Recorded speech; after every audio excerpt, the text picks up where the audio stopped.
She said something along the lines of, it's never too late to go for what you want to go for. It's only too late when you look around and you realize that you don't have the ability to do it again. And she was like, so I would recommend anything that you want to do, you guys just go out and, like, do it. And, like, that was the moment where I was like, fuck this. Let's get it started. Double O. Free range, motherfucker. Yeah.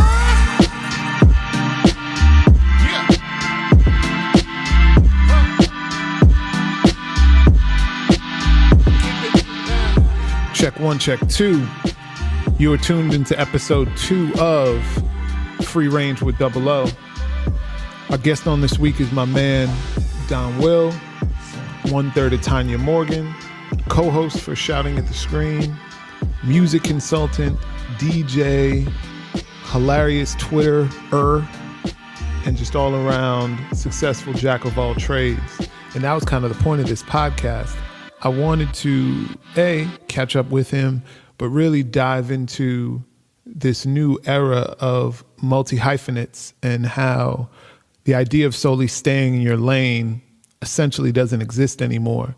I'm extremely interested in pivot points and when people decide to make the decision to jump to the next lane over or just innovate from where they are. So we talk about a lot of that. We talk about our time being in groups during the emerging blog era, the gift and the curse of that time and kind of what we learned and how we've evolved from there. Just generally about life. We talk a lot about the lessons that we've learned as independent artists in a hip hop space and how that applies to so much more than just rap music. Also, this is the first Google Hangouts podcast that I've done. So we had a couple technical difficulties, but we were hopefully able to get through it, and hopefully you can too. There's a couple glitches here and there because unfortunately Donwill lives in the deep jungles of Brooklyn where apparently they don't have high-speed Wi-Fi, but it is what it is. Tune in, check it out. Make sure you subscribe. Let me know if you like it. If you hate it, we're going to keep it moving. Donwill. Make sure you follow him at Donwill on everything. Twitter, on Instagram. It's donwill.me. And let's get into it.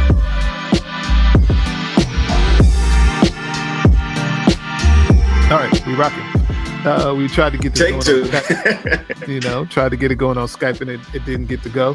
But what we actually started down a really interesting conversation, and I want to really jump back into it, which is kind of like, as creatives, when we know to start and stop shit. But in order to not make you not repeat yourself, let's actually start in a different place. What made you rap? Like, when I think about, let's say, my high school existence and my middle school existence, like, I tried and failed at many of the 5 elements of hip hop. You know what I'm saying? Like, started drawing and doing graffiti, and that shit didn't work. My version of breakdancing was basically that fucking Homer Simpson spin where he would just lay on the floor and like spin in a circle. Yeah. So it was like all of that shit failed, and then I got my first 2-channel mixer and my one belt-driven turntable for Christmas. And then I was like, after watching GQ on Juice, I was like, this is what I'm gonna do. But at the end, later I've realized I was only doing it to try to get girls. Like, it was like, this is awkward young Double O. How is he going to separate himself from the pack? Because I was 124 pounds and ripped my contacts every 2 weeks, so I had to basically wear shitty glasses. Also broke those every month, so I definitely had glasses that had straight like I don't know if tape in the middle and shit. Not even tape, like. And I'm sure it's not that different, but like, my grandfather and it's all foreign immigrant family. So their way to put shit together is to hack shit. So it was like this clear glue that was probably stronger than crazy glue, but it was just like a real thick, crazy, gooey substance, and that shit would be on my, on the bridge of my glasses. I know exactly what you're talking about. And you can kind of mold it and shit.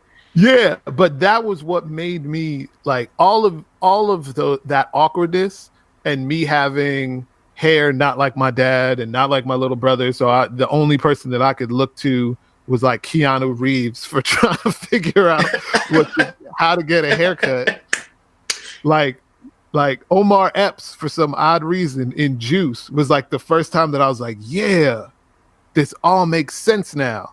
So like, I've heard you talk on other podcasts that obviously you are quiet and not really like super outgoing, all that sort of stuff when you were growing up. So like what was that initial impetus to even like start rapping? Like, were you just, was it as vain as my shit is, which was to try to get some women?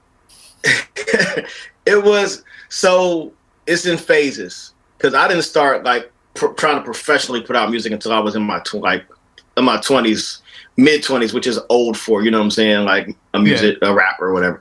But in high school, we used to like eating shit in freestyle, and that was very small communal, you know what I'm saying? It was like in front of 4 or 5 people. So within that subtext, I was the one who was like, no, I'm really rapping right now though. Let me just kick this shit. Like, they was all being silly, and I would be getting these bars off, and they were just like, oh, okay, cool, whatever. And then but like even then, like, I tried like graffiti. I tried all that shit too. Like it was that thing where that crew of individuals were like, we were seeing where we fit into the landscape. Just like how we could apply those principles in life. Like, how could we add something in general? And like if it was just wearing some cool clothes or whatever. And I would say around then I met this rap group, the 5Ds from Cincinnati, and Mood. They were the 2 big groups. And John Marshall, Fat John from the 5Ds, he lived behind me, and he showed me the MPC. He showed me how to construct a beat. He showed me a lot of stuff about like putting together music, because they were making original music.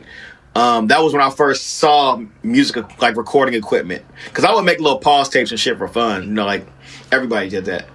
And the dude from Mood, Main Flow, we had classes together in high school, and I remember one day he was like, man, I'm gonna be a rapper.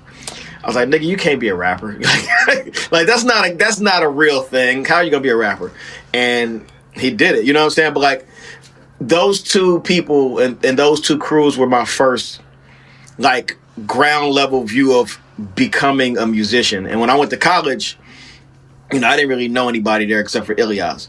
And I would say college was the point where, when I say I was quiet, I mean I was a popular person. I was prom king. I was homecoming king. I was that dude. I was kind of like but I wasn't like trying to be anything other than just liked. You know what I'm saying? Liked for whatever. I didn't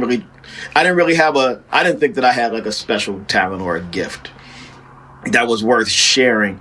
But in college was where it was like, man, colleges is where you kind of, it was where I decided to reinvent myself, and I felt like I had a blank page. You know what I'm saying? I could do whatever. Nobody knew me. And it wasn't like in this kind of, I didn't go down there thinking like I was going to deceive people. I just went like, let me just try to be a better version of what I am. You know what I'm saying? Let me see how this thing really works. Like, I'm going to try to write songs. So that was where we really started pursuing, like, putting our songs together and like writing shit. That's where I really started trying to like make music.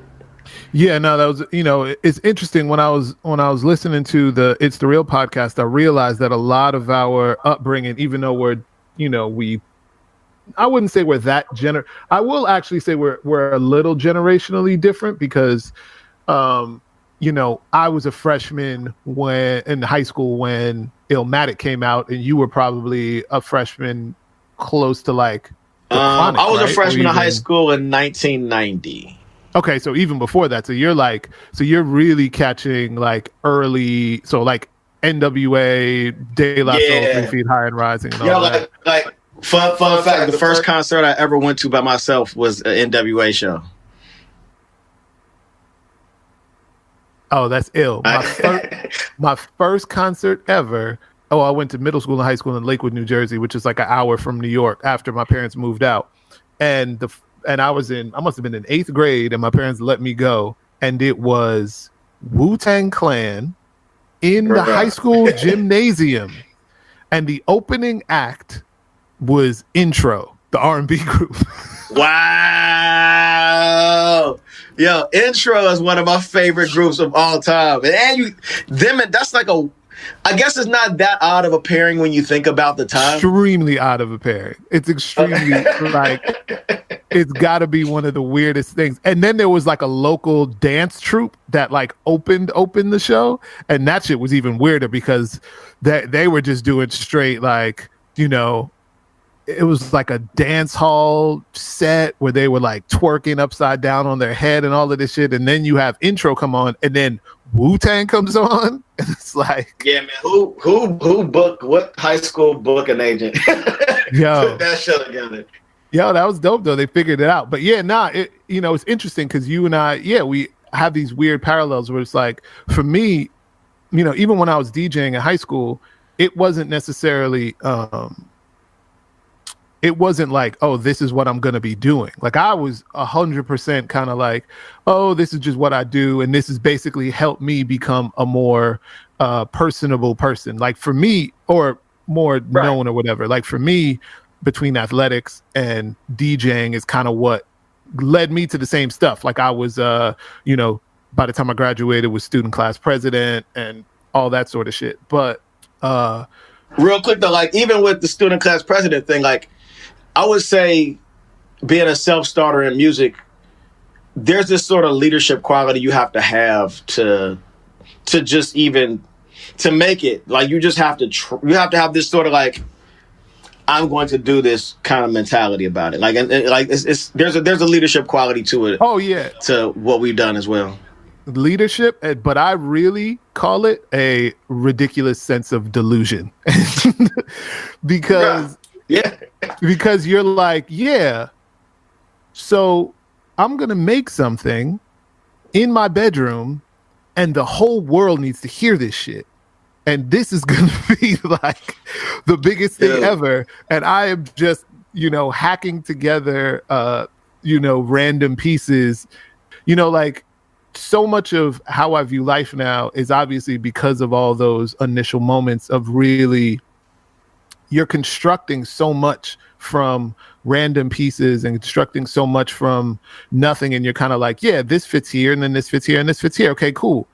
Now let's put this out. And now they teach that at Harvard Business School. They teach that at Stanford, and it's called, what do they call it? A minimum viable product and all these fancy words. And it's just like, oh yeah, that was just delusions of right. I'm done with putting this out.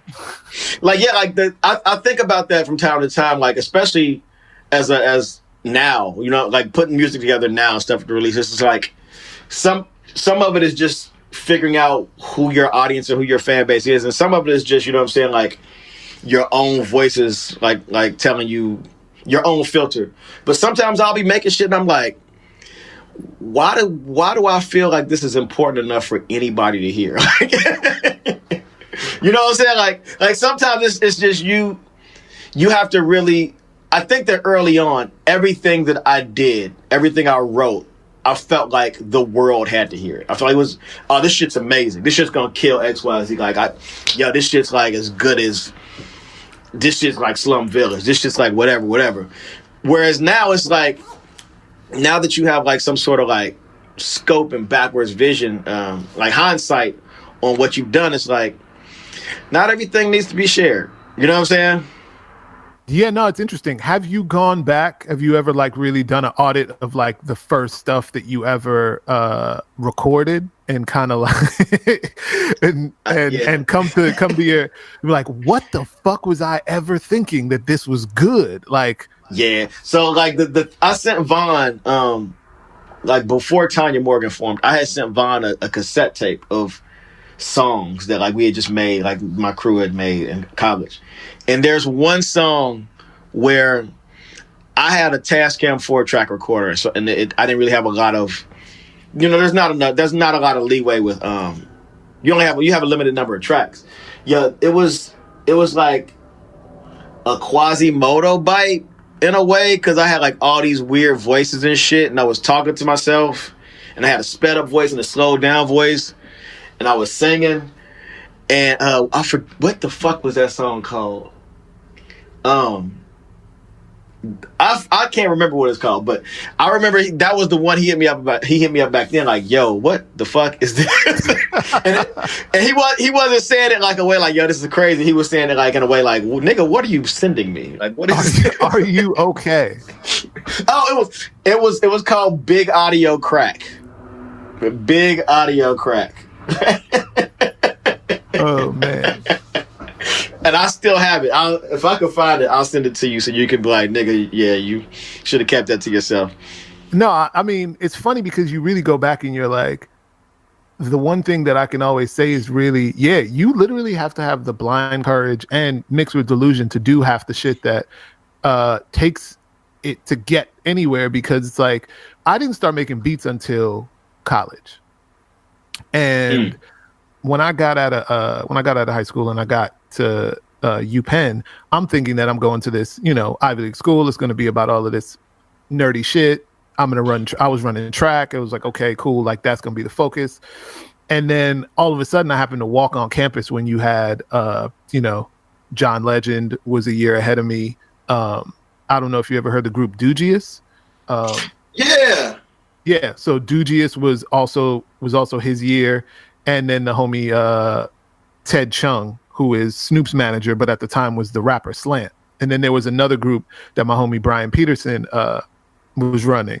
And so like I entered into a place where these were highly intelligent Black people from all around the country that had just descended in Philly while the Roots were on their come up, and they mixed the ideas of, just doing this rap shit, but with all of the isms of our school. So it was like, yeah, man, we're not only just rapping, like we're about to get a 12-inch pressed. We're about to get, like we're building a studio in the dorm room. We're doing all this proactive stuff. And that was the first place where I was like, oh, you can do this actual thing. It's not, it's not just based off of this fiction of you having to get signed to get into a studio and do all of that sort of stuff. And I was watching independence really coalesce like right in front of me.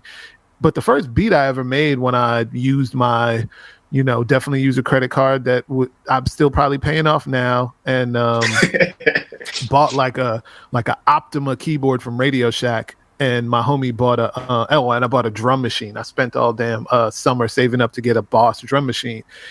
And I didn't know what I was doing. And so like my homie had an idea. He knew on piano in like single notes, the Beverly Hills Cop theme. And so he played it. I recorded it into like Cakewalk or something like that, slowed it down. And then I didn't know how to make drums at the time, but just like added this, basically it was a really fast rock drum break. But when I slowed it down like to like 100 BPMs, it sounded like a Manny Fresh record. And it was just like, yeah, this is crazy. We're crazy. We're instantly good. We're instantly dope. And then from that point, just ran with it with this false level of confidence that we were like the greatest shits in the world, just because we had figured out a way to just put a couple things together. And I want to say on that record, which is always hilarious, is my homie Jeff, who's now a vice principal, but is also Homeboy Sandman, aka, the eighth wonder at the time at Penn. Wait, Homeboy Sandman was there too? Yeah, Homeboy Sandman is a year younger than me. So all of this really started sophomore year when I started making beats. And so like he was part of the original crew. Yeah. So all of that is hilarious thing. But yeah, you're right. There's this sense of like, I think it's necessary even now. I think the only way to really continue to further not just the craft but all these other things we do is to have this a little bit of a childlike delusion, I can be an astronaut and a bus driver and what like and it's this thing where it's for me anyway, I don't like to think about I just think about what I can do and I never think about what I can't do. You know what I'm saying? Like, and even with regards to the stuff that I'm not good at doing, the stuff that I can't do within the things that I can do. Like, so, you know, when I say that, I mean, like, I'm not great at technology. I just know how to use a computer. So I know how to figure out, I can figure out how to make a beat. I can figure out how to do a thing to the point where I'm satisfied with it. So the things that I don't know how to do, like, I don't know how to master, and I don't know how to, like, do, like, a real live mix. Like, you outsource that stuff. But, you know, like, it's more important to just get your idea, no matter what it is and no matter what format it is, to get it down and get it out, and then worry about, you know, like, even looking at, like, this is like going in a whole other direction, but thinking about, like, writing a script for something, like I talked to a friend of mine, and she's thinking about writing like a script, and she was just like, she's like, I don't know how to do it, and I've been doing research. I'm like, man, if you just start writing and then figure out how to format everything you've written into, like, the shape you want, but, like, just look at it like a lump of clay. You just put the lump of clay on the table, and then if you don't have the clay, you can't figure out how to shape it. So, like, write your story and write it in chunks. Like, the few times I have written articles and, like, written pieces for, like, I was doing, like, if I'm doing, like, a record review or, like, just a article, like, half of that shit, man, honestly, is just, you just blurt out sentences, like, have this big chunk of text, and you just carve it and move sentences around until it starts to make, it's like your own puzzle, you know what I'm saying? And I think that a lot of times we look at things, they're supposed to be created and come out in this sort of linear fashion where, you know, like the 16 bars you write down are the 16 bars that end up on the song, and your first take is the take, and that you're gonna lay the beat you make is gonna be the most amazing beat, and it's all supposed to be like this neat in a bow process and product, whereas it's honestly, the first 16 bars you write in a day might end up being 2 bars, might go somewhere in the middle of the rap, but those other 14 bars are trash, or not even trash. They're just warm up bars. You know what I'm saying? Like, or, you know, like, there's a process to everything, and sometimes, and I find a lot of joy in the process of things. There was I forgot who it was, but I want to say it might have been the author of either The Artist's Way or something else, but they were talking about how basically, like, you know, there's no such thing as writer's block. Like, you literally just have to sit down and write. Like, it doesn't matter if it's good. It doesn't matter if it's, you know, great or if it's terrible. But, like, the only way to get through, get to greatness is to just literally practice the craft consistently. And so piggybacking off of that, then, how long before, because I don't know if you're as ridiculous as me. So how long before, like, you were recording and taking it, quote unquote, seriously, until you actually, like, released a record to the world? Or, you know, whatever that world was back then, which was probably like Black Planet, you know what I'm saying? Right. The first, okay, so the first thing we ever released, as, I guess I'm trying to figure out what release is, because when I say was it the first time you made a burnt CD with your face on it and gave it to other people? That counts.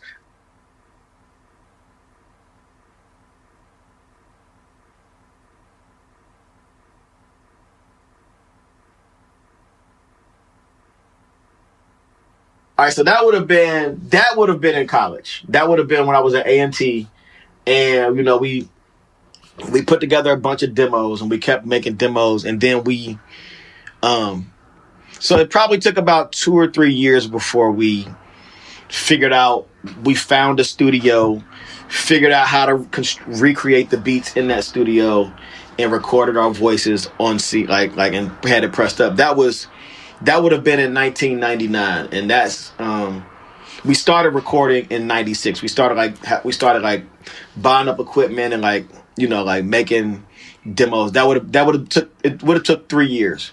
And in that 3-year period, of course, there was, I mean, we were taking it serious, but we were taking it as serious as we were just like, it was like a serious hobby, if you will.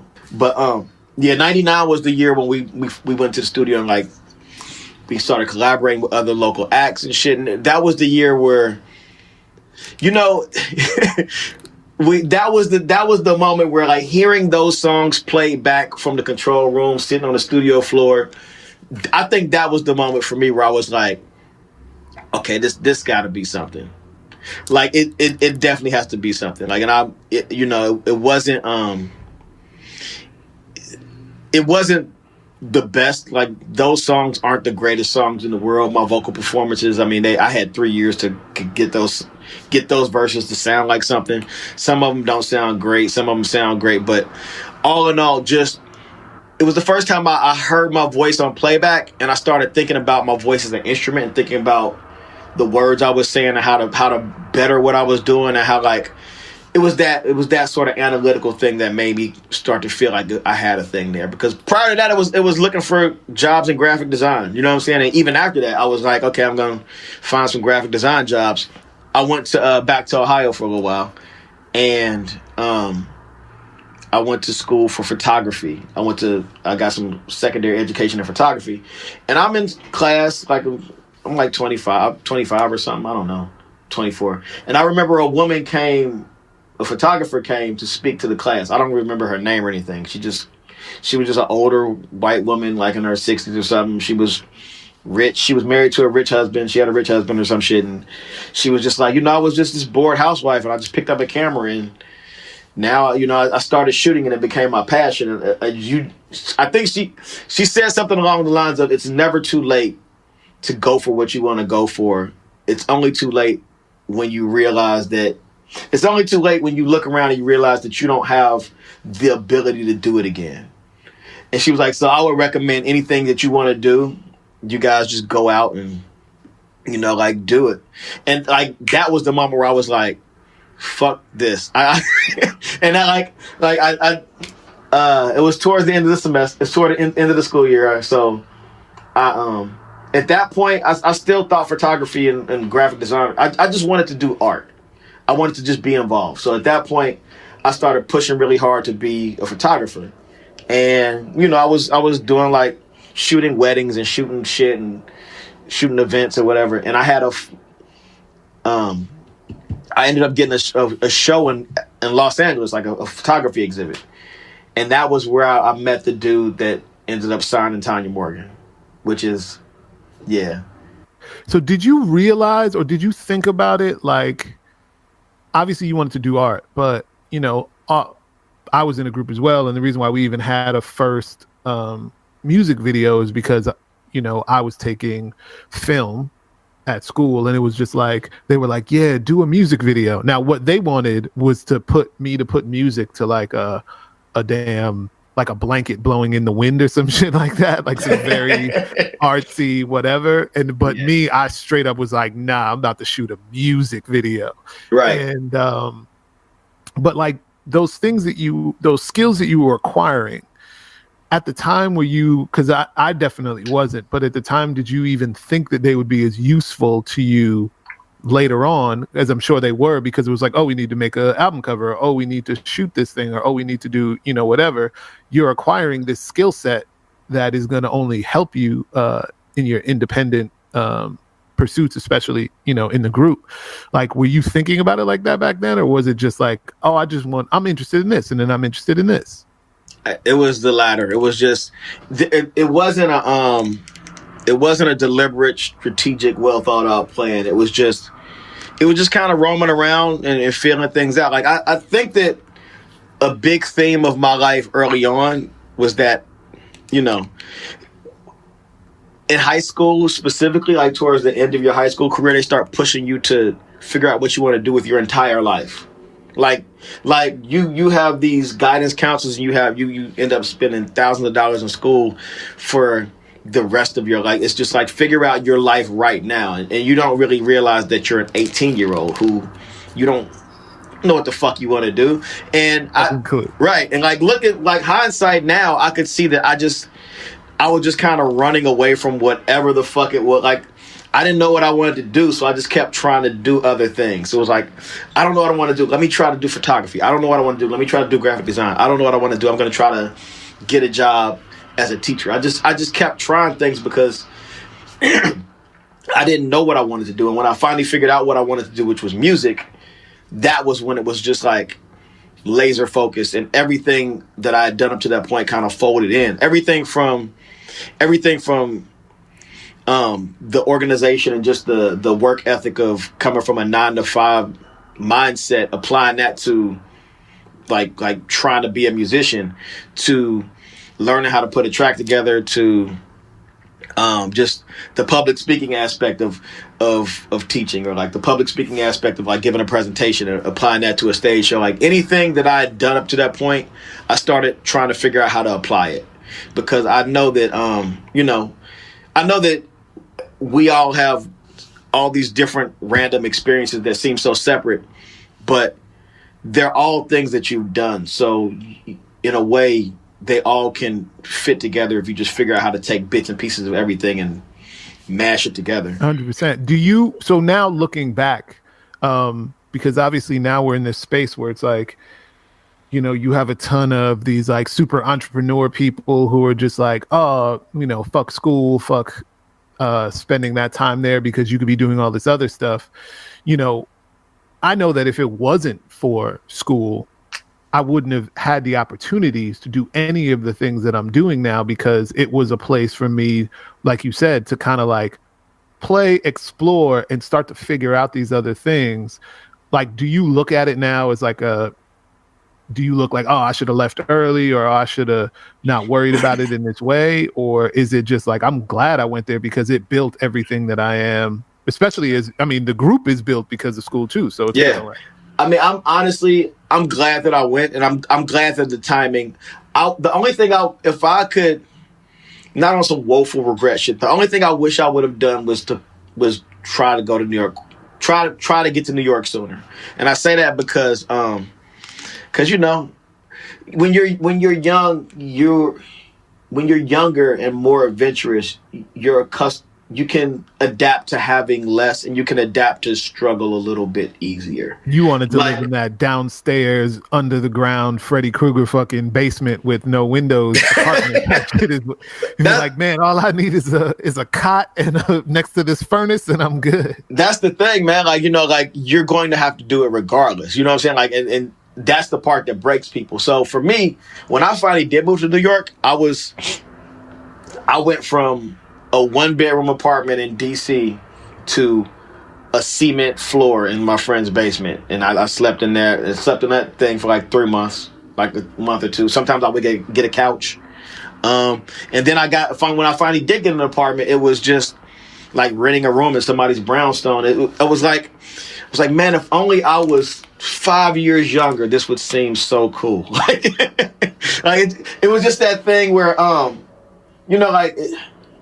I didn't mind it so much because I was living my dream, man. Like, you know what I'm saying? We were doing 1,000,001 things that I never would have imagined I was even capable of doing. Like, we didn't have a roadmap. It was literally just like laying the tracks in front of the train as the train moved, like on how they do on the cartoons and shit. It wasn't like we didn't have any sort of mentorship. We didn't have anybody like guiding us. For me, it was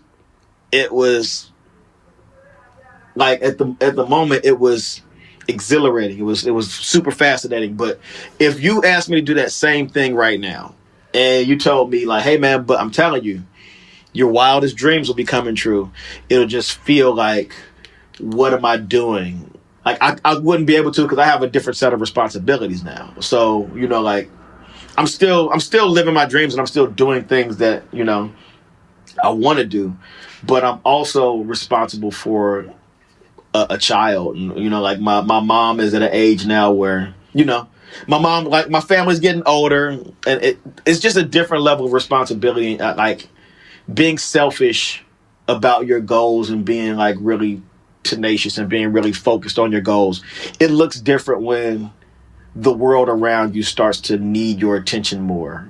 You know what I'm saying? Yeah, like, it's much easier when you're younger to kind of just be like, listen, this is the rabbit hole that I'm going down, and I need to not look up until I get to where I feel like I need to be. And right. As stuff, even basic things around you start to evolve, it's like, oh, I still need to, be grinding, but I have to my capacity to carry these other loads has to change, and because of that, you know, some of these decisions also change. Because I don't have kids yet, but I still I'm getting to that place now where it's like, oh, okay, I got to start doing these other things as well, like getting a better credit score.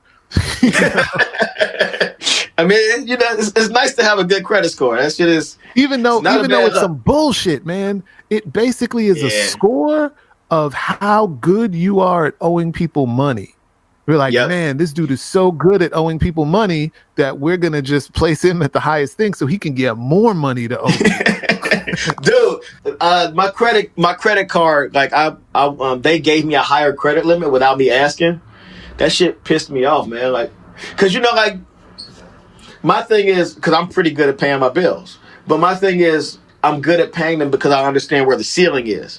And if you move the ceiling, now I can just put more shit in the room. Like I don't need more fake money to spend. I don't need more debt. But, you know, they want you to stay there. They're trying to keep you on that, you know, on the hook. So back to decisions and as they change, I was always interested. I haven't had a chance to ask everybody in that era, but what made you guys decide to be a group? Like, what made it? Because at the time that all of this is forming, groups are not the fly shit. Like, it was not. Yeah. This was the era of Nelly, you know, 50, Ye later on. So what made you guys decide, like, yeah, this group thing is the thing to do? Me and Elias were already in a group. And like I just enjoy the competitive spirit of a group. I enjoy like the the camaraderie. I also enjoy, for me, writing songs is a lot easier if I have somebody to write with. And the alternative to a group for me was just being solo, like when being solo. Like, not even as like opposed to like doing like the crew thing where it's like, oh, we're all collectively working on this goal, but you know, you're going to drop your joint and then you're going to drop your joint. And then, you know, I think the group thing, we decided to do it mainly. We just thought it would be like an interesting thing to do. And we didn't even plan on doing more than one album. Like it was literally like, oh, we're going to link up, do this album under this mysterious woman's name. And then we'll go back to doing whatever the fuck we were doing. It's funny, again, how exactly similar it is to kind of the shit that we were doing. Because when our first Kids in the Hall project came out, it was never meant to be like the thing that would become the important thing. It was always a placeholder before Knowledge dropped his solo project. Dude, and you know what? What's funny is that it's always the thing that you never expect to be the thing. Always. It's the thing that you're most cavalier about, or the thing that you're most like instinctual about. Like, you know, I'm not saying that you don't put effort and energy into it. I'm just saying that like you put a different sort of effort and energy into it, whereas you don't overthink it. Like that's always the thing that becomes the thing that takes up the lion's share of your attention. Like for me now, I DJ a lot, and it was mainly. I just enjoy DJing, you know, like I just have a good time with it. It's fun. And it just became like the thing that I am known for a lot now in Brooklyn. But, like going back to the group, I believe it was Von's idea. Cause I wanted to do a project with Von, and Von was like, yo, but if we could do a project, but I want Elias to rap on it too. And I was like, okay, so cool. Well, if that's the case, I'm going to get some beats from my homeboy Brick, and we could just do it like that. And it just was this gumbo. It was like a really quick verbal agreement. It wasn't like we got to think of whoop, whoop, whoop. Like the formula for it coming together was just like 2 AIM conversations, and then we just started rapping and recording. Hope you guys are enjoying my conversation with Donwill, Tanya Morgan. I feel like we came of age during a really interesting time where a lot of rules needed to be broken, and so it's always good to just tap in and sit down with someone from that era to really get their perspective on how that whole thing transpired. Make sure you follow Donwill. Again, he's at Donwill on all platforms. Make sure you follow me. I'm Go Double O, but that O is a 0 because I'm stupid. On every platform. Subscribe, tune in. Let's get back to it. Yeah, no. It's funny. Yeah, like the only reason Knowledge and I were a group was because Knowledge basically came out to LA because I was already out here after he had graduated, because he's a couple years younger. And my homie, shouts to DJ Pro for helping all this connect. He used to have a, this is going to be a very roundabout story, but did you ever watch Pimp My Ride? Yes.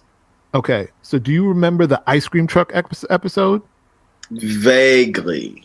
Okay. But you remember there was a pimped out ice cream truck. Yeah. On. Okay. So that was my homie DJ Pro's ice cream truck. But he had basically bought it off a Mexican family and then realized that it did extremely well as like a small business. And so he decided that he was going to make like basically a bodega, which they don't really have that much of out here in on the West Coast. But he was just like, yeah, I'm about to do basically a stationary ice cream truck, but then built a studio in the back. So where the storage room would be was basically a studio. And the whole first Kids in the Hall project was recorded back there. And it was kind of nigga, what? Like that, this is the illest backstory in the world. Like, but I mean, like the first mixtape, not the actual. Although some of the records were recorded there. But like, yes, still, it's just like that sort of that's still super ill. Knowledge was just kind of like, we're the only ones left, so we should be a group. Like it was like, because this was probably at least 3 years after I had graduated. And so it was kind of like everybody that, let's say, I had started with was kind of on to their own thing. Even Angel Homeboy Sandman at the time wasn't even really like on it like that in terms of rap. He was teaching, he was doing all sorts of other stuff. So everybody else had moved on. And so it was kind of like, well, this is us, this is what we're going to do. And so we did it. And it was that easy. Like it was that, like it definitely kind of was the same thing where you're just kind of like, well, the decisions I feel like that work like that feel like no-brainers are always the things that feel like they're really kind of in the right direction, in hindsight, of course. I was gonna say the other thing about those kind of decisions is that even when they don't result in like this immediate goal, or like you don't get like a big payoff, they always, whenever you go with your gut, it feels right. You know what I'm saying? Like if you feel better about a decision that you make. At least me anyway. I won't say everybody, but I usually feel better about the gut decision. It's always the ones that I overthink that I overthink them for the duration. Like, How do you find the balance though? Because I feel like that is always the gift and the curse of the creative is, for instance, like Driving Down the Block, like, whatever, one of our biggest records. Man, that shit's a jam. Went through 7 iterations, like it wasn't a record that was made where it was just like, oh, bam, this is, it goes back to what you were talking about earlier, where it's kind of like you write those 16 bars and you're like, oh, it's done. But it's just like, nah, only 2 of those might be good enough to even be in that verse. Yeah. And then you're continuing. So it was like, there is this weird balance that you always find that even if the gut decision, there was something about that beat, there was something about the hook chop that felt right. But in order for it to be really presented, it needed to go through these like iterations, the right kind of vibe in the verses, the right speed, like it was initially slower, all this sort of stuff to kind of become the thing that it, that it was. But it took extra work to really make that. It wasn't just a sheer gut decision. Yeah, I feel like that's, so I relate that to the same way that Brooklyn Natty, I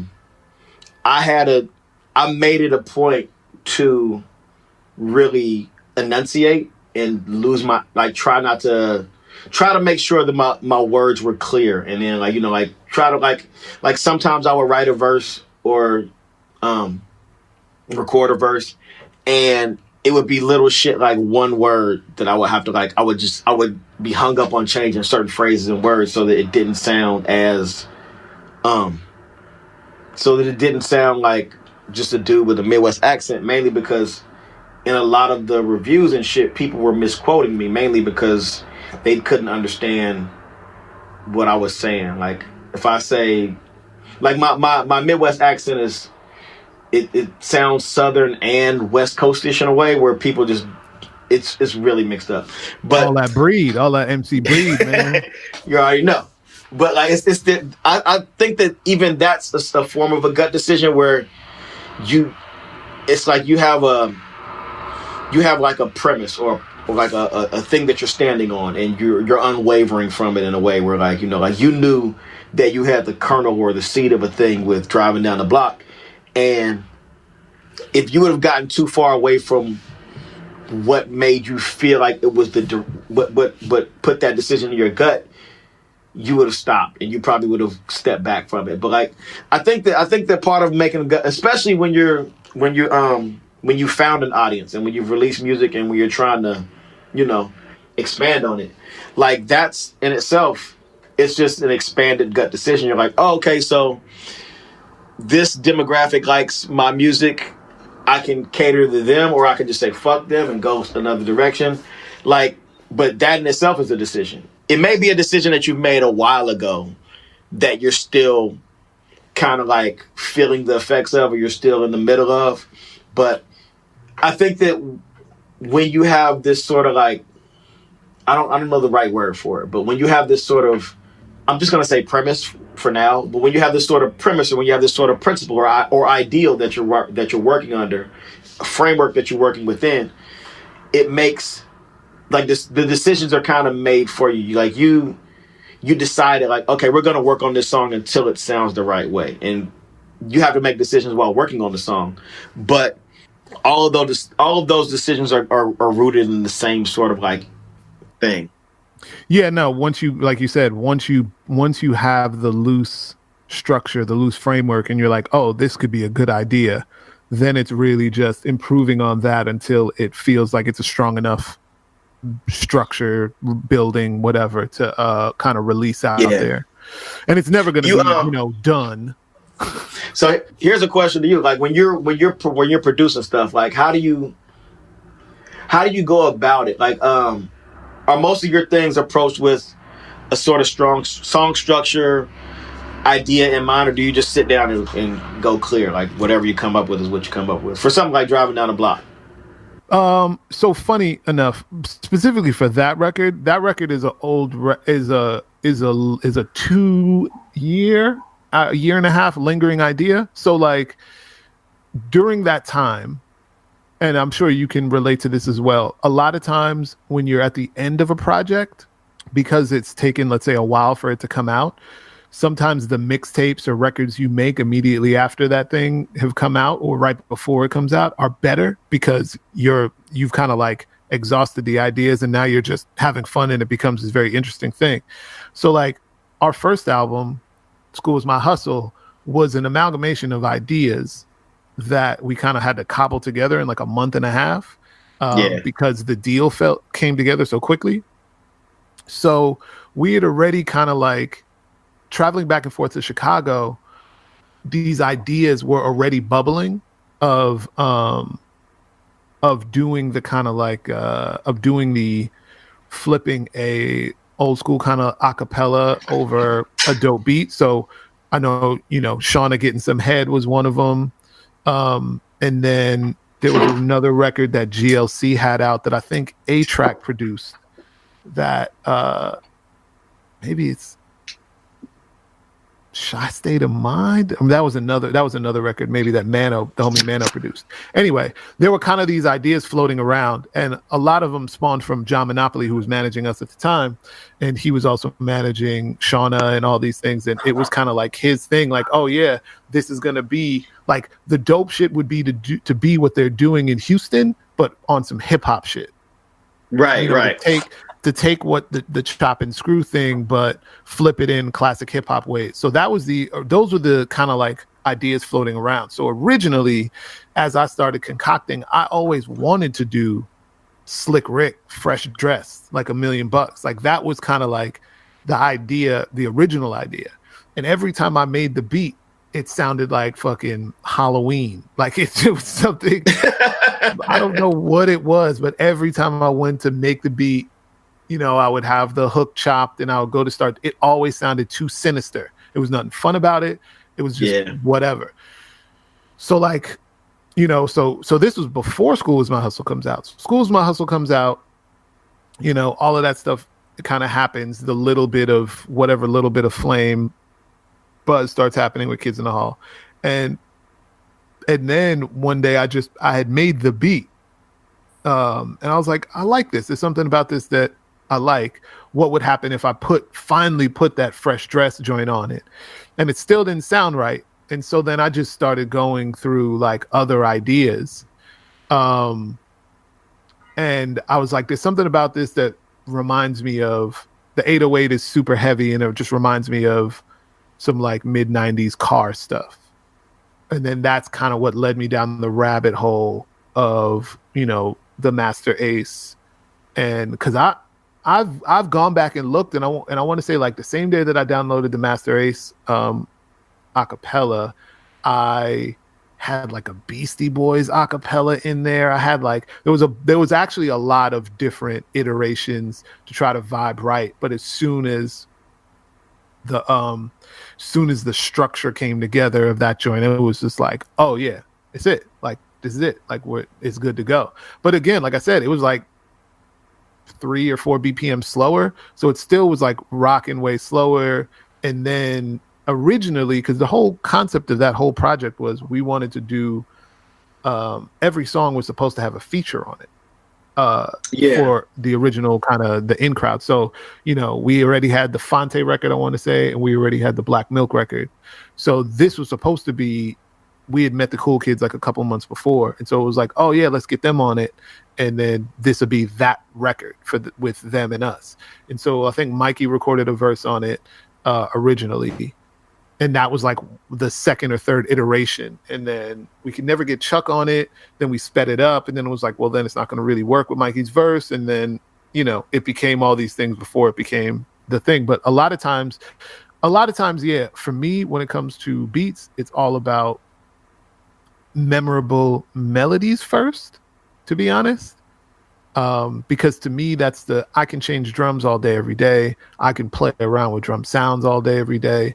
But if like my chords and my melodies are not what they need to be, so from a original standpoint, that's what it is. And then from a sample standpoint, it's still the same thing. It's like I'm looking for either the interesting chop or interesting loop that's going to be memorable melodically, and then everything else I can do from there is really just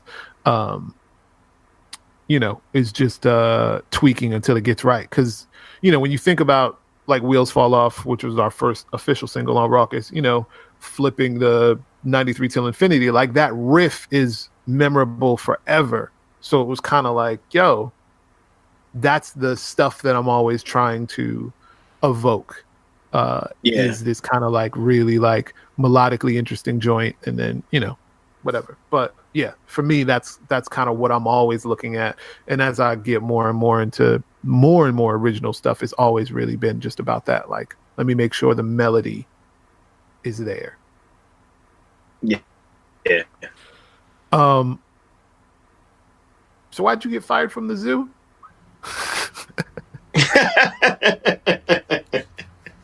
We stole a golf cart, man. We now, you know, we were kids, man, and golf carts always seemed like fun. Like I've never, to this day, I was just at Bonnaroo last year, and I got to ride on the golf cart. It was the best part of Bonnaroo. One of the best parts of Bonnaroo, being on the fucking golf cart. And, you know, just working at the zoo, seeing fucking golf carts, like, let's just take a golf cart and ride around. So we rode around for a bit on that shit too. Like they can't go super fast. It was dark. It was nighttime. Nobody was there. So we were just kind of like whipping around. You know what I'm saying? Were most of the employees like around high school age, or did it vary? Because obviously the trainers can't be around high school age, but were most of the other employees? Yeah. Most of like the staff was like youth, and it was a summer job too. Well, no, it was because that was Festival of Lights. So I think that was that the Festival of Lights happens in the wintertime. So that was a job like where they need additional staff because there's more people coming, and it's a wintertime event. But yeah. Nah, that's funny because it's just like, I worked at Six Flags, man. So yeah.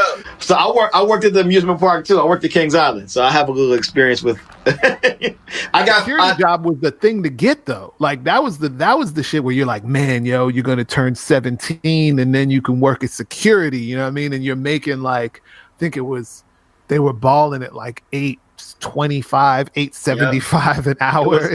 I'm pretty sure it was $8.75. Yeah, it was like, man, you're gonna be out of, you're gonna be able to get whatever you want. Yeah, man. Kings Island was the shit. I worked concessions at Kings Island. I didn't like concessions at all. I didn't like working concessions, but it was that thing where I had to get a job, and like it was always girls up there. So it was a good time. It was a good time. Oh yeah, no. We had such, you let kids loose, unfortunately, in those spaces. We had such wild shit going on, especially if you worked in like foods. People were fucking in the freezers. You had, you might. Yep. Because you just had savages back then. You'd have dudes that would just be like, they sold you a hot dog, but then they try to get your number, and then they know you with your family somewhere in the park. So when they get out on lunch break, get out at the end, they trying to connect with you on the sky ride and all. Yeah, you are taking me so far back because that was definitely some shit that I was doing. You're like it was like a captive audience. You're like, yo, my lunch break is at 6 or some shit. And y'all would like go hang out. You would like have 30 minutes to like romance this girl, and then you would get her number. But again, this is the 90s, 80s or some shit. So you would have to write the number down and just think about calling her. Like you couldn't send her a text. No, you couldn't do any. You couldn't do any of that shit. No cell phones, no Omni points, none of that shit. Yeah. Yeah, it was a good time, man. Like I'm happy that it was just so much more. There was more like wonder and adventure. You know what I'm saying? Whereas now it's just like, like where are you at? You got it all the time. Like it's instant on everything. And while that's good for certain things, I do miss. You do miss those days where you had an imagination. You know what I'm saying? Yeah. Like, how attached to technology are you? Like in terms of your phone and like other shit.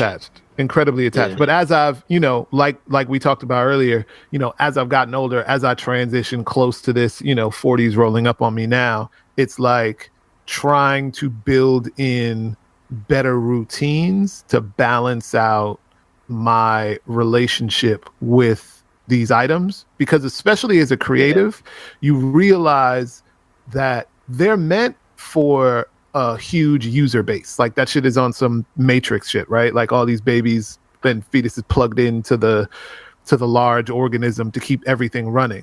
My attention on those can't be about necessarily being a user for large periods of time. It has to be about being a creator, a curator, all of those things. More so. Like I have to be manipulating this more than it's manipulating me. And absolutely. I would even say like we were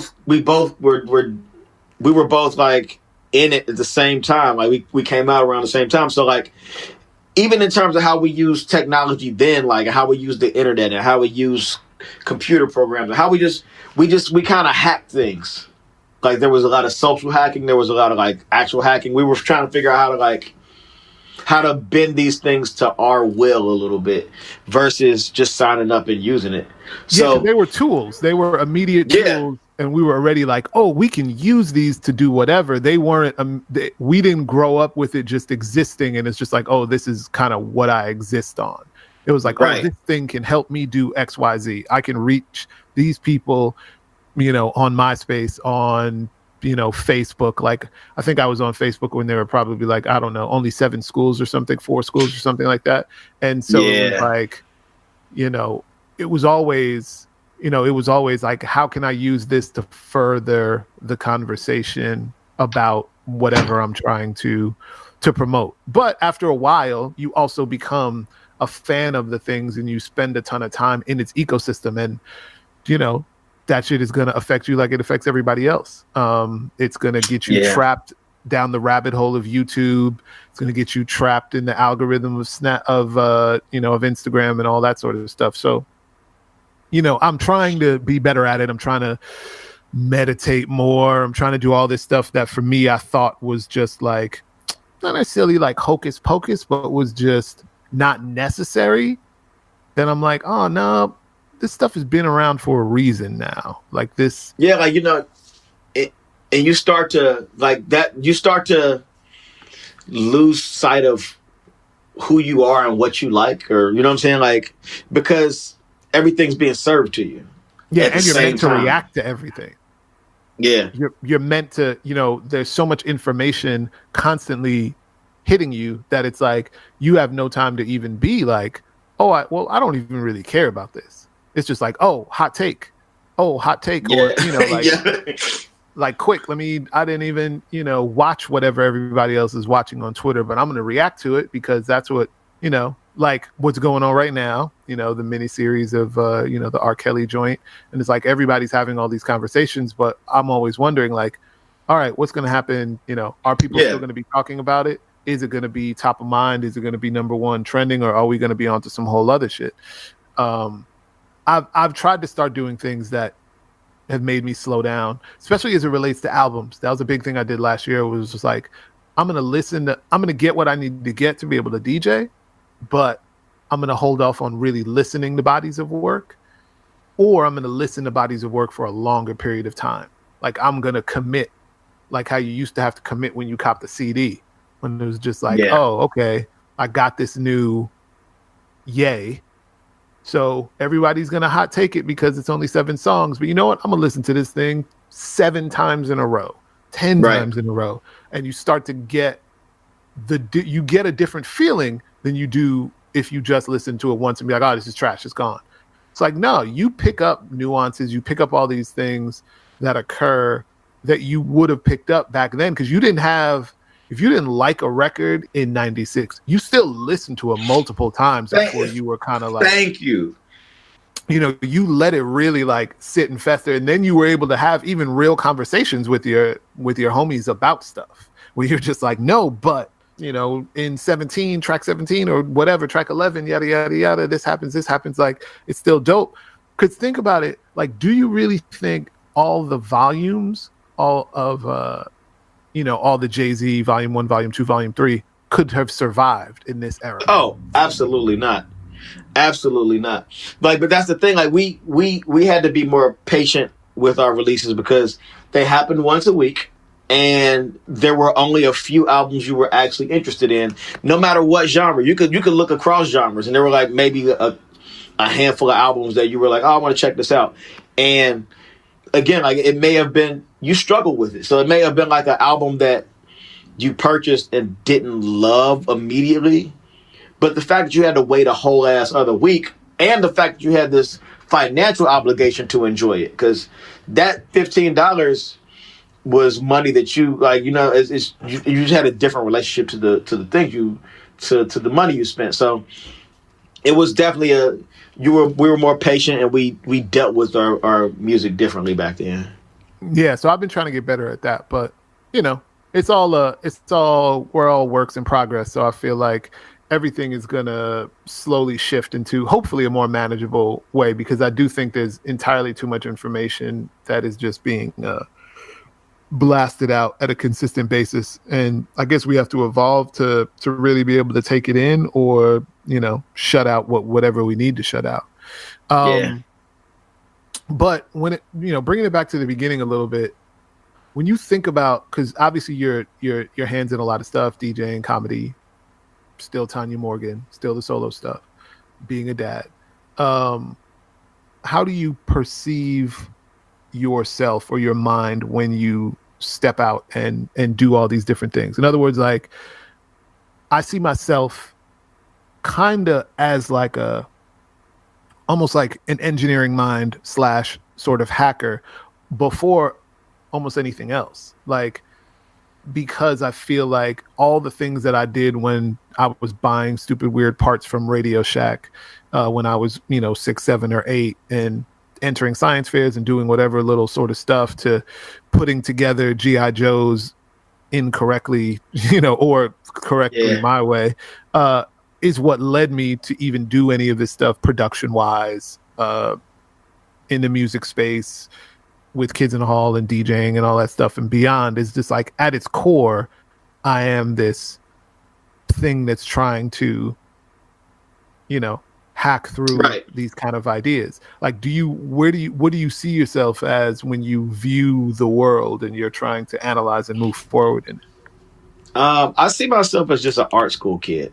And I say that with meaning that, when you're in college and you're in art school, you take different subjects and take different classes, and you have to pass each one. So, you know what I'm saying? Like, it may be a history class, it may be a pottery class, it may be drawing, painting, what have you.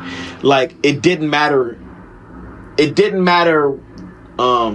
that was your passion. What mattered was that you learned enough to get a good grade. And now that I'm in an area, now that I have my hand in a bunch of pots that are all my passion, I look at it as like, okay, like I approach a DJ set, like, okay, this is DJ class. I gotta make sure I have my things in order, or else, I'm not gonna perform well. Or if I'm writing an album, it's like, okay, I'm in rapper class. Like, so when I don't know if that's the most eloquent way to say it, but it's just like, I'm just used to working across mediums in general, because that's how my mind works. Like, there's no one thing that I feel like I want to dedicate myself to. I know a bunch of creatives who do like primarily one thing. Like, for instance, like a perfect example is Wyatt Cenac. He does a lot of design shit, and he DJs from time to time, but that's not what people know him for. You know what I'm saying?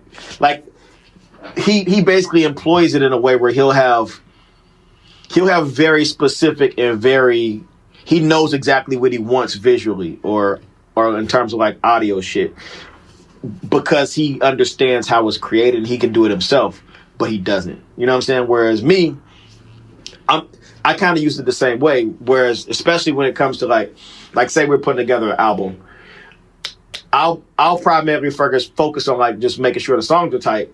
But when it comes to the visual shit, I know what I'm looking for, because I know I'm a visual artist too. So I know that I have an idea in mind. Or if I'm putting together a deck for something, if I'm working on something that needs a deck and we outsource the deck design to somebody, I can talk to the designer in a way that doesn't sound like a person that doesn't know what they're talking about. So like, it right. And I think that when I say I see myself as an art school kid, I see myself as a person who, I'm just constantly learning and constantly applying. And there may be classes I may have to take classes that I don't love. Like, I might like business management class might be something I don't enjoy, but you got to learn that shit. You know what I'm saying? So I move through life looking at things aesthetically, and like if I wanted to cook, if I wanted to be a chef, which I don't have any desire to do that, but but there's an artful way, like people who do creative things. There's an artful way about everything, from how I lace my shoes up to how I clean my house. Like, I look at everything analytically like that.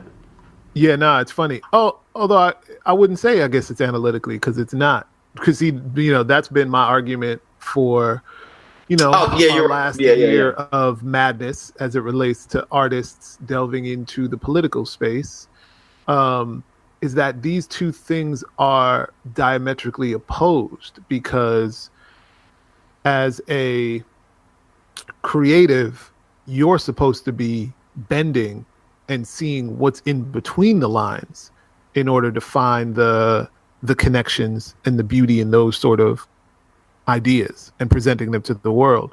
Whereas the political side of things is much more on the line itself. And learning how to kind of structure it in a way. And I just feel like those two things never really, those two things never can really see eye to eye. Although one might be able to inspire the other, I never, it's been interesting to see kind of what's happened, obviously, over the last year, because I feel like people are just not playing in the right sandbox. That's a really good way to put it. Like, that's a very good way to put it. So now, and I'm sure it's different, and it'll probably continue evolving. So what do you define for yourself now as success? Because obviously you have all of these things popping. So like, what is success operating for you in this day and age? That's an interesting question, mainly because I've been thinking about it a lot. And like, success for me right now today is it's being able to exist. When I being able to exist and do the things that I want, like waking up and being able to be like, I want to make a record today, or I want to DJ today, or I want to learn how to do woodwork today. Like, that's success. That's a level of freedom that not many people have. You know what I'm saying? Like, and it's afforded to me definitely at a price. It's not like, this shit just happened, or I'm like, just living off some trust fund shit. But I think that as success, I think that down the line, along like long range success, looking towards the future, I'm kind of redefining what I think success is for me. And I'm not financially, because financial success is a whole other thing. But I think success for me down the line is acquiring a new skill and a new ability and shining in that. And I know that's like a repeat of what I just said, but because again, we have even though I do a lot of stuff, I have other interests and I have things that I would love to do. Like, I would love to write a script. I would love to be a writer in terms of like television stuff. And I think that would be success down the line for me, is like making my way into that world even further. Because the music is, I think that there will always be a musical undergirding to everything I do. Like, every time I walk in a room, every room I've ever been in, I'm always Donwill of Tanya Morgan. Donwill, he did this, blah, blah. But it's always music. And even if it's not music, I'm there because of music. So I think that when you look at the Ava DuVernays, or you look at like the Mahershala Ali's, like people who come from music, and they can still drop 16 of it. They can still drop some bars if they wanted to. Like they can get on it. But they figured out how to make their skills translatable into other mediums and translatable on a wide scale, So do you consider Tanya Morgan successful? Like, with that being said, because it's allowed you into these rooms, or it's allowed you a bibliography, I guess?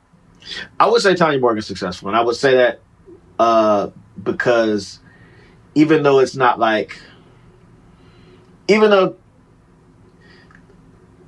I think that what I set out to do initially in music, all I ever wanted out of music was to be in the source, which is now means exactly. Now that means nothing now. And that's no diss to the source. But it's just the role that media plays. Like, the source was the Bible, the authority. It was literally Mount Rushmore. And there were levels to get in the source. You could be on the cover, you could be in the quotable thing, you could be interviewed. There were levels, but the source was it. Even after Double XL came around, the source was always the pinnacle, and that was just my dream. Like, to have an album on shelves and be in the source was it. But so I always say I did what I set out to do with the group, and then exceeded those expectations, like touring and all that shit. I would say Tanya Morgan's successful, and also because we didn't implode. we almost imploded. We didn't implode. Why do you think that is? Why do you? Because I actually meant to ask you that earlier, but you guys are still together. Well, we the thing about Tanya Morgan is that being that we set out to do one album and we ended up doing so many more, we already were kind of just like, well, we did our one thing. Oh, there's another one. Okay, let's do the other thing. Okay, let's do another thing. And we respect each other as people with individual lives. So when Ilyas decided to leave the group, you know, it was not an opportune moment. It was jarring. It was kind of like, well, this sucks. But it was that thing where there wasn't, I mean, I'm not saying that there shouldn't have been, but there wasn't like a person there to be like, no, you have to fulfill this obligation to the label and we got to put on this album. Otherwise, you know, whoop-de-whoop. It was just, you don't want to do it? Cool. Don't do it. We'll keep doing it. Or maybe we won't. It don't matter. You know what I'm saying? Like, it was founded in friendship and it was based in friendship and it was based out of this like love for one another and respect for one another that even like, you know, when I'm on sabbatical or hiatus or whatever, it's not a big deal. Like if Vaughn sends me a track to get on or I send him one and it takes a month or two, it's not a big deal. It's just you have a life, I have a life. We've always respected each other as humans. Yeah, no, that's dope. I mean, I think it's, you know, similar to Knowledge and I feel like I'm always interested because I never had to rap. So I never had to worry about stepping into his space. Other than just making the best song possible. And vice versa. So it's like, you know, we kind of have these very defined roles. And so it's just like, you know, it's one of those things where we never had what I felt like other people had in terms of like these kind of, I guess, rivalries within the group over. Yeah. See, and me and Ilyas, we have like a open rivalry. Like, so it's not even like hitting, like we go at each other. We go at each other on record. We go at each other off the record.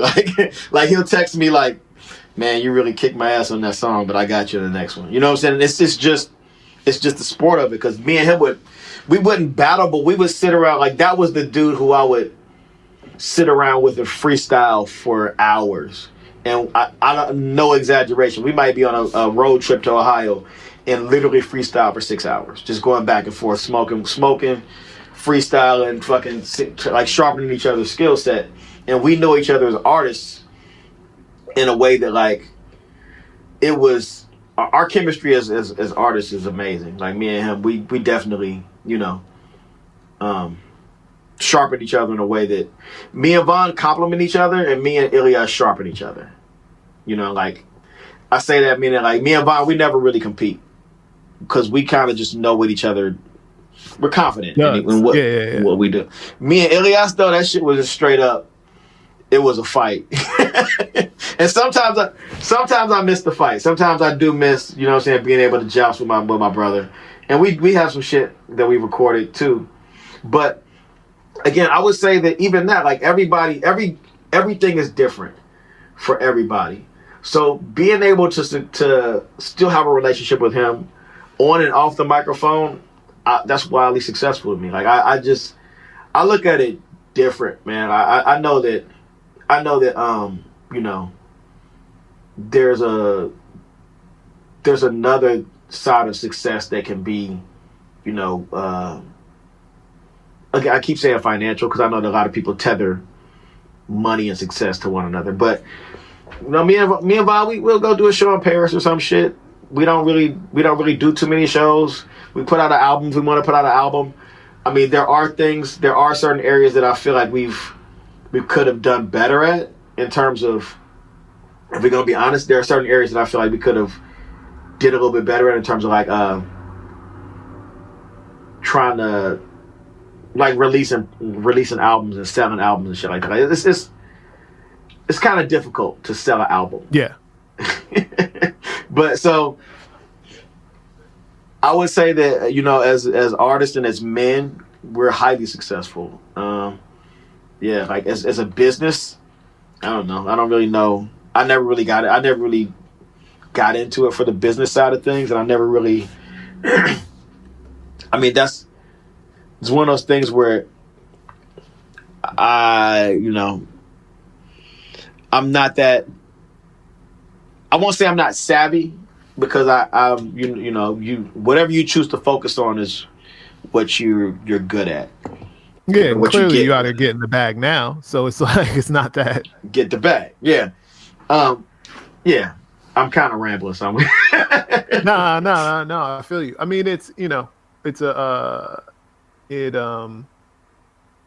I think that in the end, that is definitely part of the success, is that you guys actually can even still communicate. I mean, we see so many of our heroes, and I remember being on Rock the Bells and seeing certain groups that wouldn't talk to each other at all day, and would enter in on the stage from different sides because they just didn't talk with each other. I've seen that shit in person too. Yep. I remember so early on, Amir Questlove still is, but he was a huge champion supporter of the group. And yeah, I think you guys are the reason he doesn't like us. I think he was all done with groups by the time we came out, since we're the third in that line. He was like, I don't need any more of these guys. Because it was Little Brother, then us, and then, but yeah. At a certain point, I remember we had his ear one day. We were just hanging out, and he was just like, we were like asking for advice. He was like, man, the only real advice I got for y'all is just don't break up. Whatever you do, don't break up. And if you do break up, don't break up. That's it. He's like, I don't know what the future holds. I don't know where you guys will end up at or whatever, but on all levels of the business, there are these opportunities and these ideas and things that can like split you apart, and like, but always talk to one another and just be honest. Like, you're men, you're people. This music shit is cool, and it is what it is, and it's awesome, but just stay together. And I think that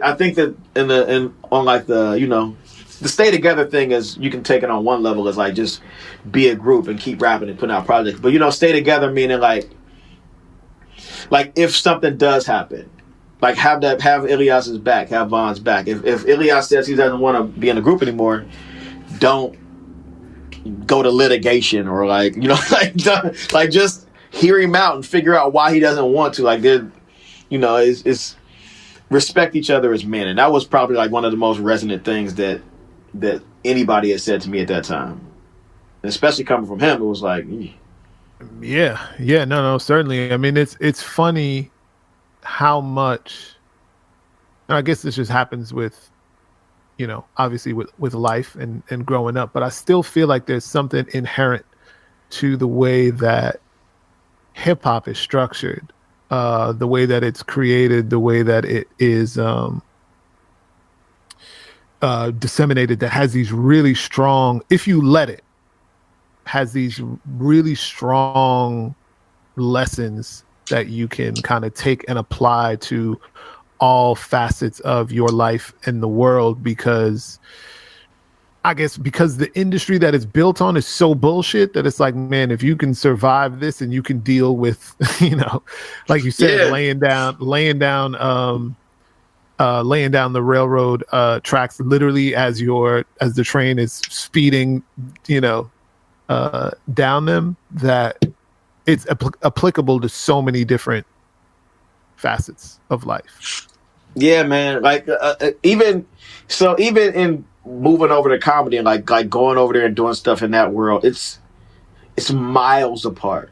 Like, it's miles apart. And I say that because you look at a lot of the comedy rooms that I'm in, it's just a different tone to the room. Like, the green room is different, the treatment of the tavern is different, the way everything is viewed as just different. And what is different about it? I hate to say it, but it seems to be a little bit more respect over there. Like, you mean from the venue, or just from like everybody? From the venue, and from like I'm sure there's shady promoters in every aspect of the business, period. And I've been like lucky enough to not necessarily see that side, especially being that I'm doing such a niche thing in comedy, and I'm working with the same people consistently for the most part. But it's just they're very clear with what they want you to do. They let you know up front how much money you're gonna get, or if you're gonna get money, if there is money, if there isn't money. They start and end when they say they're gonna start and end. It just feels different. It feels counter all of my experiences. I'm just used to going somewhere and like getting a drink ticket, and the show's supposed to How did you get through that? Because like I think about all the dumb shit that I did in order to basically make the experience the great part of the fact that I was only getting paid $250 between two people to open for whoever. Yeah. Like what did you do to even be like, okay, I'm gonna while out in fucking Little Rock, Arkansas or something like that. Like, what did you do to really get through those long slog tours?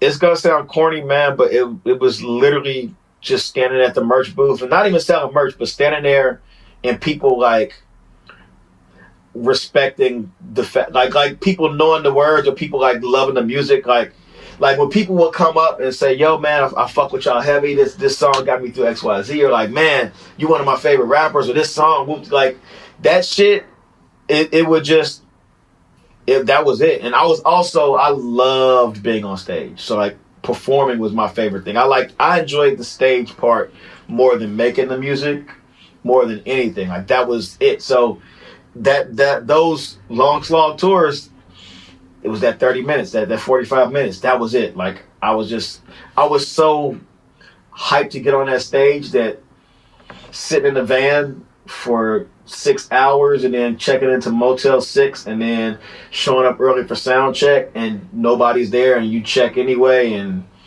you might get a line check. You know what I'm saying? Like, all that shit. It was just like every night I had a chip on my shoulder and I had something to prove. And the chip was just like, the chip wasn't against anybody, but it was against it was against just like the tour. Like, man, this shit sucks. This fucking tour sucks. Wait till I get on the stage. I'm gonna take all this shit out on the stage. I'm just gonna leave it on stage. And that was it. It was I think that the point where I got really tired of it was just when you get old, man. Like, it's not fun anymore. You know what I'm saying? Like, I do and I don't. I mean, I will say that like I'm over. I mean, I wish I was as as altruistic. I was a scoundrel, and so for me, when you say scoundrel, what do you mean? Scoundrel. I mean, it was like, oh, okay, so we just opened. And the people that got there early enough that saw us, it means that they just saw us on stage. So then I'm about to jump in this crowd, sell this merch, sell these CDs, and try to steal as many girls before the headliner goes on as possible. And then you were Ilias and me at the same time. Yes. I mean, we definitely made sure merch was sold. We definitely made sure that we were there touching the people, because to me, that was the most important part. But at the end of the day, it was just like, yeah, what can I win today, tonight, tomorrow, whatever, in order to feel like this $125 that I just, whatever, will somehow make it back to the crib. But now it's so funny because being on tour with Lupe, it's like, what? The show is done? Cool. Going up and I'm going to sleep. It's right. Like the joy that I get in sleeping now, just be like, oh, I'm in the hotel room and I get to go to sleep. Man, this is amazing. I'm gonna one up you, like the joy of having your own hotel room. Oh, bruh. No. Because Sure. like there would be like it was to the point where like if it was an all-in show and we had to book a room, we automatically were just getting one room. We kept sleeping bags on deck, air mattresses. We just be in a hotel room on some fucking slumber party shit. Man, I don't even remember the first show where I got my own room, but it was like I can't go back. Like I can't. Like I will pay for my own room. This is incredible. But yeah, like the Red Roof Inn was our friend, man. That was how I was like, man, if I can get a $60 room, then, with 2 beds, the one benefit was that we never had to travel heavy. Like it was literally 2 people and a usually like either a manager or somebody who kind of, helped TM the tour. So we were never more than 3 people. So it was never really that crammed. You could always get a cot or just whatever and then be cool. But it, yeah, man, I think about some of those times. I remember Knowledge and I, like one of our first or second trip to Europe. And basically like this was a take the bus tour, like the Greyhound version of, the Greyhound over there, like literally taking it to the venues to walk to the from the hotel to the venue to perform and all that sort of stuff. So it's like, yeah, I'm definitely glad I'm not doing that. I enjoy the fact that I have a hotel room. But yeah, the focus is so different now. Those tours are kind of where you figure it out. Like you either decide to fine tune it and make it forever, or you just feel like, oh, this ain't me. And it was I think that for me anyway, I just, as much as I love the stage and I love like seeing the country and I love touring, like the money got to be right and the accommodations got to be right. Like I don't love it enough that I'm about to fucking sleep on the floor at a Motel 6 tomorrow because you have $300 for me somewhere. Yeah, or do a door deal, like or a bar deal or bar guarantee or something like that.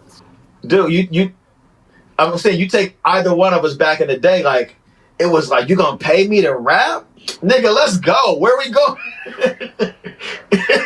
No, definitely. I mean, it's funny because I see all these young guys now and it's like they got half a record and they're already doing, $5,000-$10,000 shows and all of that. And it's funny because I feel like our generation was the sacrificial lamb because we were such in a crazy age of transition that no one really knew how to react to what was going on. So everyone kind of just didn't do anything. So then shit just kind of like, it was like, I don't know about rap in rap shows because people, and I'm sure you encountered it too. You'd run into these fucking, these stage managers, or you'd run into the heads of these venues and they're still talking about the time that Wu-Tang came through and like stole all the liquor from the backstage and just fucked everything up. And it's just like, that's not us. And that was like 15 years ago. So, right. I feel like it took us doing these sort of spaces in order for all these young guys to be able to really like hit them now